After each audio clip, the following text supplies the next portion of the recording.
What's up, everyone? It's your boy, and today we're diving deep into a topic that affects millions of people: levothyroxine. If you're one of the many who rely on this medication to manage hypothyroidism, you know how crucial it is to get your dosage just right. But did you know that what you eat and when you eat it can dramatically impact how well your body absorbs this vital hormone? The single most important rule is taking levothyroxine on a completely empty stomach, waiting at least 30 to 60 minutes before your first meal, or even your morning coffee. This gives the medication a head start to get absorbed properly without anything getting in its way. Now, before we get into the nitty-gritty of which foods can be problematic, I have to make a huge disclaimer. This video is for general knowledge and educational purposes. I'm breaking down the science for you, but I'm not a doctor. Everyone's body is different, and how you react to certain foods can vary. Think of this as a starting point, a guide to help you have a more informed conversation with your healthcare team. It's about empowering you with information so you can ask the right questions and work together to create the best plan for your health. So, grab a notepad, because we're about to go through a comprehensive list of foods and supplements that could be interfering with your treatment. But remember, the golden rule is to always, and I mean consult your doctor or a registered dietitian before making any significant changes to your diet. They know your specific health history and can provide personalized advice that's tailored just for you. This isn't about creating fear around food, it's about optimizing your treatment for the best possible results. Let's get into it. First up on our list is a big one: dairy and other calcium-rich foods. I'm talking about milk, cheese, yogurt, and even those calcium-fortified orange juices or plant-based milks. Calcium is essential for strong bones, but it has a dark side when it comes to levothyroxine. The calcium ions can actually bind to the medication in your gut, forming a compound that your body can't absorb effectively. This process, known as chelation, basically prevents the levothyroxine from ever reaching your bloodstream to do its job. It's like putting a roadblock right in front of your medication. So what does this mean for your morning routine? If you love having a bowl of cereal with milk or a yogurt parfait for breakfast, you need to be strategic. The general recommendation is to wait at least 4 hours after taking your levothyroxine before consuming any significant amount of calcium. This 4-hour window gives your body ample time to fully absorb the medication without interference. It might mean shifting your dairy intake to lunch or dinner, but this simple timing adjustment can make a world of difference in keeping your thyroid levels stable and ensuring you get the full benefit of your prescribed dose. Next, let's talk about some plant-based foods, specifically high-fiber foods and something called goitrogens. High-fiber foods like beans, legumes, and whole grain breads are fantastic for digestive health, but that same bulk-forming property can be a problem. Fiber can act like a sponge in your digestive tract, soaking up the levothyroxine and sweeping it out of your system before it has a chance to be absorbed. This doesn't mean you have to avoid fiber entirely, but it's another reason why that 30 to 60 minute window after taking your pill on an empty stomach is so non-negotiable. Then we have goitrogens. This is a fancy word for natural compounds found in certain vegetables that can interfere with the thyroid gland's ability to use iodine, which is essential for producing thyroid hormone. The biggest culprits are raw cruciferous vegetables. Think broccoli, cauliflower, kale, and cabbage. For someone with hypothyroidism, consuming large quantities of these raw veggies could potentially worsen their condition. The good news? Cooking these vegetables deactivates most of the goitrogenic compounds, making them much safer to eat. So, enjoying steamed broccoli or sautéed kale in moderation is generally fine, but maybe rethink that giant raw kale smoothie for breakfast. Similar to calcium, iron is another mineral that can seriously get in the way of your levothyroxine absorption. This includes iron from food sources as well as from supplements. When you consume iron and levothyroxine at the same time, they can bind together in the stomach and intestines. This creates an insoluble complex that your body just can't break down and absorb. The result is that you get less medication into your system. Your TSH levels might go up, and you'll be left wondering why you're still feeling sluggish and tired despite taking your pill every day. The key sources to watch out for are iron supplements, which are a major offender, as well as iron-fortified cereals and red meat. Just like with calcium, the solution is all about timing. You need to create a significant gap between your medication and your iron intake. The standard recommendation is to wait at least 4 hours after your levothyroxine dose before you take an iron supplement or eat an iron-rich meal. This is a critical detail, especially for people who are being treated for both hypothyroidism and iron deficiency anemia, which is a common combination. Spacing them out is the only way to ensure both treatments are effective. Many of us can't imagine starting the day without a hot cup of coffee or tea, but if you're taking levothyroxine, this ritual needs a slight adjustment. Coffee is a major issue.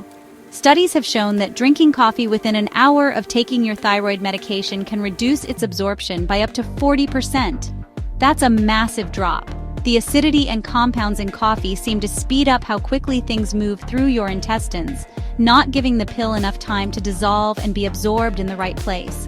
The same logic applies to other caffeinated beverages like black tea or energy drinks. But it's not just about caffeine. Other popular morning drinks can also cause problems. Soy milk, for instance, contains compounds that directly interfere with absorption, which we'll discuss more in a moment. Even grapefruit juice can be problematic, as it affects the enzymes in your gut that are responsible for breaking down many medications, including levothyroxine. The safest bet is to take your pill with a full glass of plain water and nothing else. Then wait that crucial 30 to 60 minutes before you even think about pouring your morning coffee, tea, or juice. This simple pause ensures your body gets the full, uninterrupted dose it needs. Let's dedicate a whole chapter to soy because it's a particularly tricky one. Soy-based products, including tofu, edamame, soy milk, and soy protein, isolates found in many processed foods, contain compounds called isoflavones. These isoflavones can inhibit the action of an enzyme called thyroid peroxidase, which is essential for producing thyroid hormones. More importantly for our discussion, soy has been shown to interfere directly with the absorption of levothyroxine from the gut. It basically makes it harder for the medication to get from your digestive tract into your bloodstream. This doesn't necessarily mean you have to eliminate soy from your diet completely, especially if you enjoy it. However, consistency and timing are paramount. If you do consume soy, it's vital to keep your intake consistent from day to day so your doctor can adjust your dosage accordingly. A sudden increase in soy consumption could lead to your medication becoming less effective. And, just like with calcium and iron, it's crucial to separate your soy intake from your levothyroxine dose by several hours. That 4-hour rule is a good guideline to follow here as well to minimize any potential interference. This category is less about direct absorption interference and more about the overall impact on your health, which is intricately linked to your thyroid function. Highly processed foods, fast food, fried foods, and processed meats are often high in unhealthy fats, sodium, and empty calories. For someone with hypothyroidism, whose metabolism is already naturally slower, a diet heavy in these foods can make it incredibly difficult to manage weight. This can create a frustrating cycle, as weight gain can further impact hormone balance and overall well-being. Furthermore, these foods can contribute to systemic inflammation. Chronic inflammation can put additional stress on your body and may potentially worsen autoimmune thyroid conditions like Hashimoto's disease, which is the most common cause of hypothyroidism in the United States. A diet rich in these foods can also disrupt the delicate balance of your gut microbiome, which we are learning is increasingly important for proper hormone regulation and medication absorption. Swapping out these processed items for whole, nutrient-dense foods is a powerful step towards supporting your thyroid and your overall metabolic health. It's about creating an internal environment where your medication can work best. Let's talk about sugar. Foods with a high glycemic index, like cakes, cookies, candy, white bread, and sugary breakfast cereals, cause a rapid spike in your blood sugar levels. This spike is followed by a crash, which can really wreak havoc on your energy levels, something that people with hypothyroidism already struggle with. This roller coaster of blood sugar can mimic some of the symptoms of an underactive thyroid, like fatigue and brain fog, making it harder to tell if your symptoms are from your condition or your diet. This constant demand on your pancreas to produce insulin can also lead to insulin resistance over time, which is a risk factor for type 2 diabetes.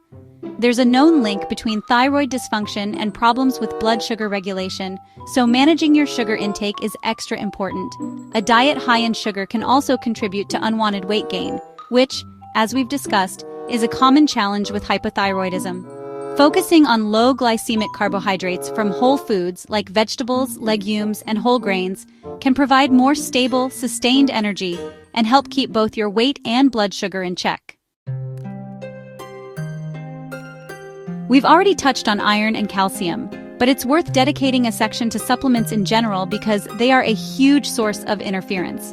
Many people take a daily multivitamin for insurance, but these often contain both iron and calcium. If you take your multivitamin in the morning with your other pills, you could be unknowingly sabotaging your levothyroxine absorption. The same 4-hour rule applies here. Take your thyroid med on its own, and take your multivitamin at least 4 hours later, perhaps with lunch. Other supplements can also be problematic. High-dose biotin, often taken for hair, skin, and nail health, can interfere with the lab tests used to measure your thyroid hormone levels, leading to falsely high or low readings. This can cause your doctor to incorrectly adjust your medication dose. Fiber supplements like psyllium husk or methylcellulose can also bind to the medication in your gut, similar to high-fiber foods. Even certain antacids, especially those containing calcium carbonate or aluminum hydroxide, can block absorption. It is absolutely critical to tell your doctor about every single supplement you take, no matter how natural or harmless it seems. Beyond supplements, a number of prescription and over-the-counter medications can interact with levothyroxine. This is a conversation you must have with your doctor or pharmacist, as the list is long and the interactions can be complex. For example, certain medications can decrease the absorption of levothyroxine from the gut. This category includes some cholesterol-lowering drugs like cholestyramine and certain ulcer medications like sucralfate. Again, spacing these medications several hours apart from your levothyroxine is the key management strategy. Other medications can change the way your body metabolizes or uses thyroid hormone. For instance, some antidepressants like sertraline may increase the dose of levothyroxine you need. Estrogen-containing medications, including birth control pills and hormone replacement therapy, can also increase your requirement for thyroid hormone by affecting the proteins that bind to it in the blood. It's not that you can't take these medications, you absolutely can, but your doctor needs to be aware of them so they can monitor your thyroid levels closely and make dosage adjustments as needed to maintain the right balance for your body.